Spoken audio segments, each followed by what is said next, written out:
Hello, it is 9 p.m. in Art. This time to English New Edition for tonight headlines. So we have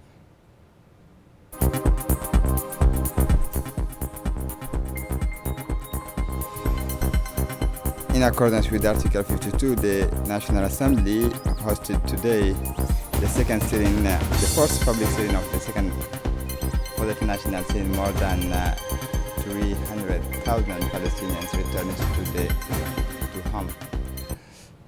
Welcome to our newsroom. In accordance with the Article 52 of the Constitution, the National Assembly of Djibouti today, Wednesday, 29 January 2025, held the first public sitting of the second ordinary session of the Parliament for the year 2025 of the 9th legislature. The meeting, chaired by His Excellency Dileita Mohammed Dileita, President of the National Assembly, was attended by the Prime Minister, His Excellency Abdul Qadir Kamil Mohammed, a member of government, and all members of parliament. After opening the session, His Excellency Dileita Mohammed Dileita invited the committee to present their report on the bills previously examined in the committee. This plenary session was mainly devoted to the examination and adoption of several draft legislative texts relating to the financial account of public establishment. The bill number 137E and 249L, approval of the financial account of the offices ONIAD for the financial year 2022. The bill number 139E and 249L, approval of the financial account of the CIAF for the financial year 2023. The bill number 143E and 249L, adoption of the financial account of the National Printing Services of Djibouti for the financial year 2023. The bill number 144E and 249L, approval of the financial report of the CAM for the financial year 2023. The bill 145E and 249L, approval of the financial account of the CNSS for the financial year 2022. The bill number 146 E and 249L, appropriations of the financial account of RTD for the year 2023. The bill number 147 9L, approval of the financial account for the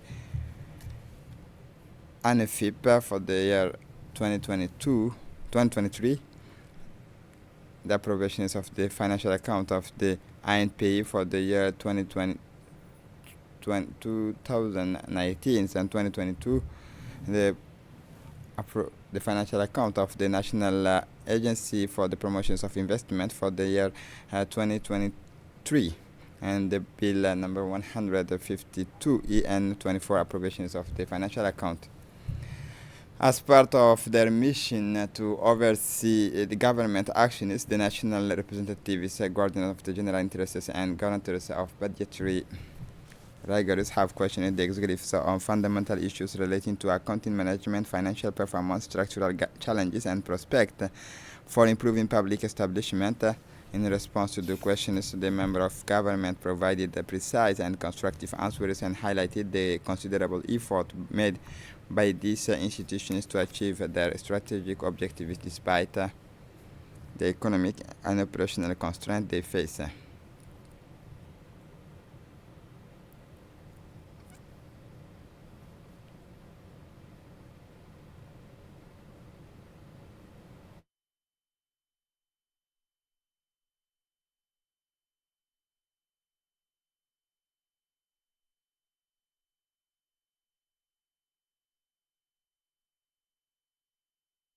His Excellency Abdul Qadir Kamil Mohammed thanked the parliamentarian for their work through these sessions. In his speech, he recalled that despite the differences that can sometimes animate debate, the commitment to the nation and the desire to contribute to its harmonious development remain a common objective shared by all. Following the favorable vote by parliamentarian, the President, His Excellency Dileita Mohammed Dileita, President of the National Assembly thanked all the parliamentarians for their work in the committee. He thanked His Excellency Abdul Qadir Kamil Muhammad and the member of government for their close cooperation and considerable effort which had facilitated the processing and examinations of the financial account for the previous year. These major advances were made possible thanks to the closer consultations and collaboration with the executives and are fully in line with the visions of the head of state, His Excellency Ismail Omar Guelleh, to consolidate accountability, optimize transparency within the para-public sectors and guarantee rigorous control over the use of public funds. In his close remark, he declared the first public sittings of the second ordinary sessions of 2024 closed. The Conference on Local Development Councils, the University of Djibouti organized a landmark event yesterday in its conference rooms devoted to the Local Development Council. The conference brought together key players to discuss key issues such as education, health, and other sectors crucial to the country's development in partnership with the French Embassy. In the presence of the Minister of Health, Dr. Ahmed Roble, the meeting was attended by a number of influential figures, including the President of University, Dr. Jama Mohamed Hassan, the French Ambassador to Djibouti, Madame Dana Pourkarashkou, the Secretary General of MINFOP, Mohamed Abdallah Mahyoub, and the Director General of the University Hospital of Djibouti, as well as experts from various fields who also enriched the discussions with their contribution. The main objective of the meeting was to explore ways of strengthening the education and health systems while identifying the challenges to be met in order to improve essential services for the population. Discussions focused on concrete initiatives including the development of training programs, teachers, the improvement of medical equipment, and the implementations of pilot projects to promote equitable access to healthcare and education. The experts present also put forward recommendations for better coordinations between local and international players. This conference is part of a dynamic strategic partnership between Djibouti and France, notably cooperation in training, health education, and institutional strengthening. For his part, the Secretary General of the Ministry of Education said that the conference organized today is part of the continuity by highlighting priority issues for the country's development. The Minister of Health said that Djibouti and France, notably cooperation in training, health education, and institutional strengthening, these links has been developed with a view to transferring know-how, providing technical assistance and financial support. Today's conference is part of the continuity, highlighting priority issues for the country's development. Yesterday, the Excellence of the School of Excellence had the honor of welcoming high-level education made up of officials from the Ministry of National Education, Vocational Training, as well as representatives from the French Local Development Councils. The visit, marked by the presence of the Secretary General Mohamed Abdallah Mahyoub, was led by Mr. Eric Chevrel, Cooperation Counselor at the French Embassy. The visitors were warmly welcomed by Mr. Rashid Abdullah Miguel, the school headmasters. The programs included a tour of the preparatory classes for the Grandes Écoles, which highlighted the dynamism and excellences of the course on offer. One of the highlights of the day was a video conference with the two former students now working in France at previous schools. These young people shared their experiences and ambitions, inspiring Djibouti's future elite. A member of the French Ministry of Education and Foreign Affairs also took part in the exchanges, underlining the importance of collaboration between France and Djibouti. This visit testifies to the commitment of the Djiboutians and French authority to the School of Excellence, a genuine educational model that trains the elite of tomorrow and promote their integration into the world.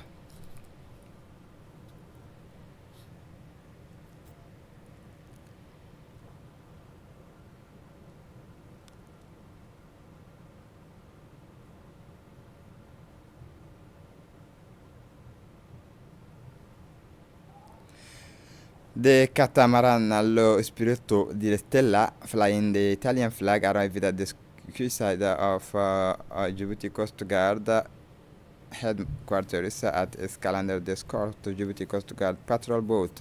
The catamaran Lo Spirito di Stella is on a 3-year trip around the world. The trip began in 2023 and will end in 2025 with the stops of 80 countries around the world, including the Republic of Djibouti. The aim of the catamaran is to enable people from different cultures, and especially those with the special needs, to live and share the experiences of the sea on the yacht. On their arrival, the crew of the catamaran Lo Spirito di Stella were warmly welcomed by Colonel Waas Omar Bogore, commander of the Coast Guard, in the presence of Rear Admiral Danny Civico, deputy commanders of upsize operations, Colonel Marco Podi, defense attaché at the embassy, at the Italian embassy, and the commanders of the Italian logistics base in the Republic of Djibouti. The catamaran's programs also includes an official visit from Djibouti's people with special needs who will be invited to board the yacht. These activities will be coordinated by the ANPH. The ceremony welcomes the catamaran Spirito della Stella, and the official ceremony to welcome the new catamaran took place at the Coast Guard headquarters in Skal, symbolizing our commitment to promoting inclusionist and cultural exchanges through maritime initiative. This event marks an important step in strengthening links between local and international communities while promoting the sharing of human and cultural values. The Spirito del Stella catamaran is much more than just a ship. It embodies the visions of an open, connected world where differences are sources of wealth and where ideas and traditions are exchanged with mutual respect. The ceremony was attended by the Coast Guard Commander Waas Omar Bode, the General Director of the ANPH, the Colonel of the National Navy, ambassadors from neighboring countries, various bodies, and other officials present for the ceremony to welcome the catamaran Spirito del Stella, with the sailing staff mostly disabled. The aim of this event is to foster an environment where all cultures, origins, and identifies and respected values. This initiative marks a turning point in the commitment to a more inclusive and diverse future.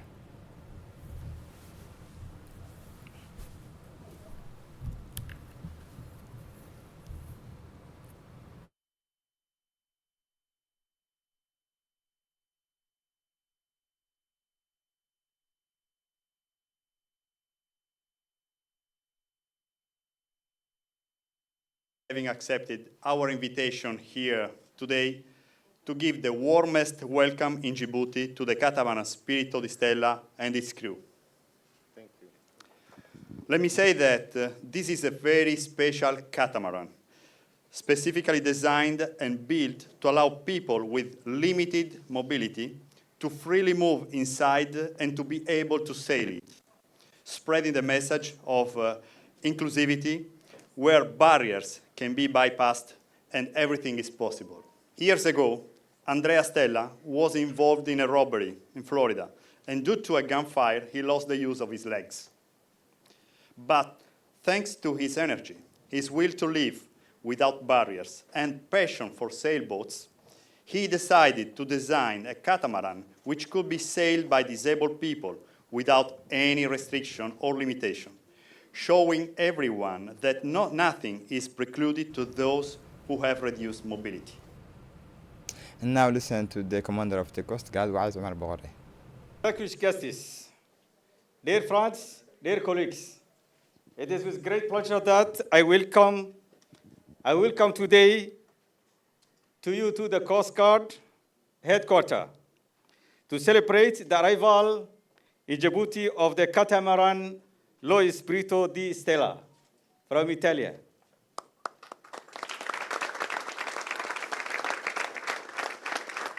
Thank you.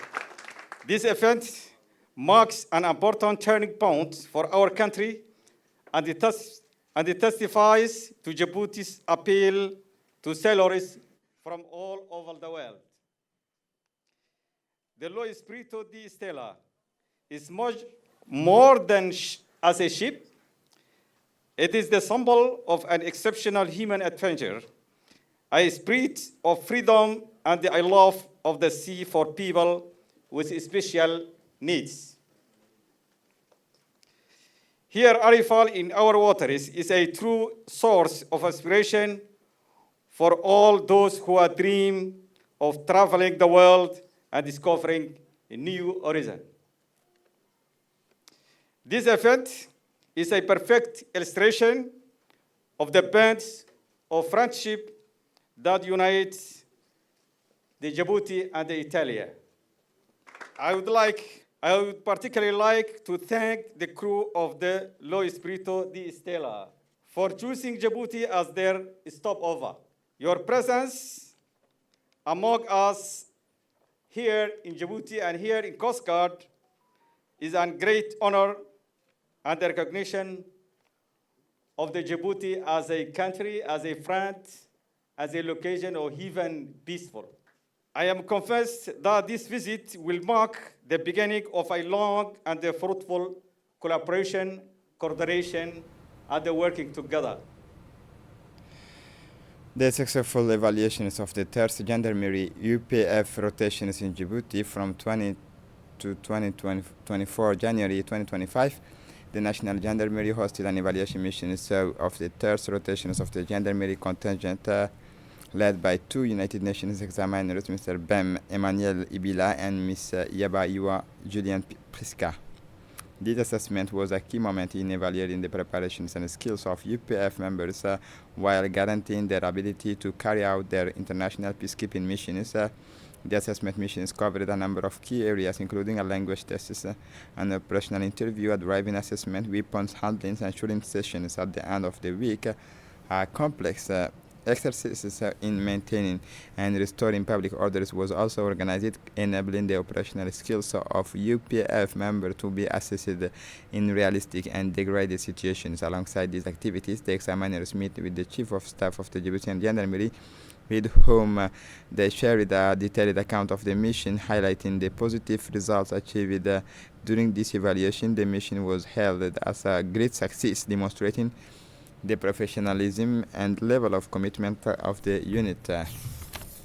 These examiners left Djibouti at 7 p.m. on 25 January 2025, having delivered a very favorable evaluation report. The success of this mission reinforces Djibouti's position as a strategic partners in peacekeeping operation under the aegis of the United Nations. The unit evaluated will be deployed to the missions area of 7 February 2025, replacing the one currently on site as part of our rotations.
The closure of the A licenses training course, the final module of the A licenses training course for coaches was completed today at the Sheraton Hotel.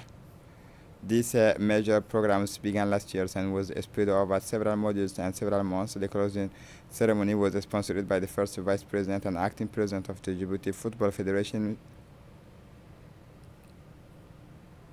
Mr. Muhyiddin, in the presence of the Sport Director Abshir Hassan Ali and the General Secretary of the National Olympic Committee, Mr. Faisal Abdurrahman, as well as senior officials from the Federation.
In the city of Arhiba, a remarkable initiative has been launched by a young football fan, Sheikh Burhan Muhammad, as part of the policy to support young sportsmen and women set up by the Secretary of State for Sports, His Excellency Hassan Muhammad Kabil, in Djibouti City and in the interior regions. Aware of the needs of his community, Sheikh decided to set up a football school called the Arhiba Football School.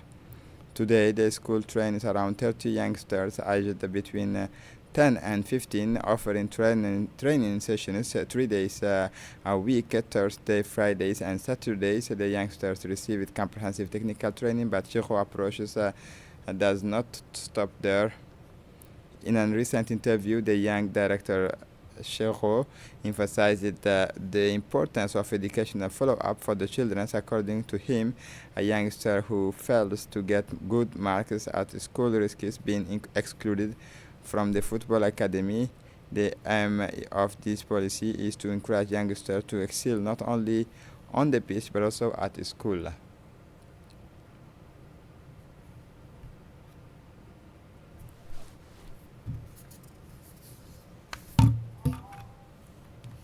For the international scene, Gaza, 300,000 Palestinians returned to the north. More than 300,000 forcibly displaced Palestinians are returning to what remains of their homes in the north of Gaza for the first time in over a year. Northern Gaza is devastated, but not the morals of the Palestinians. Hundreds of thousands of Palestinians have begun to return to the north of the enclaves and to their destroyed homes. Their price high. We are victorious and we return. Rania Miqdad, who was returning to Gaza with her family, told to the Associated Press news agency, returning with his wives and 4 children to the ruins of their home. Ismail Abu Matar said a tent here is better than a tent there, referring to the vast squalid camps in the south to which Palestinians have been ordered to move by Israeli forces. Hundreds of Palestinians displaced by Israeli genocidal war have begun to return to their homes in the north of the Gaza Strip. Palestinians in Gaza City, many of whom have been traveling back north since yesterday. And this is it for the news. Thanks for watching us. Have a good evening.